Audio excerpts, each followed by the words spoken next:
Hi! In front of me is Motorola Edge for diffusion, and today I would like to show you how you can connect it using Bluetooth. You need to begin by opening Devices Settings. Following that, click on Connected Devices.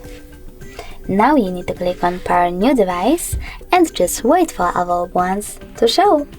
When they do, click on the one that you wish to connect to. Then you need to wait again, this time for the pop-up, and select Pair in order to continue. Now wait for the other device to accept your connection request. And as you can see, my smartphones were successfully connected. If you want to disconnect them, you can always do that by choosing this little icon next to the device and clicking on Forget next to connect.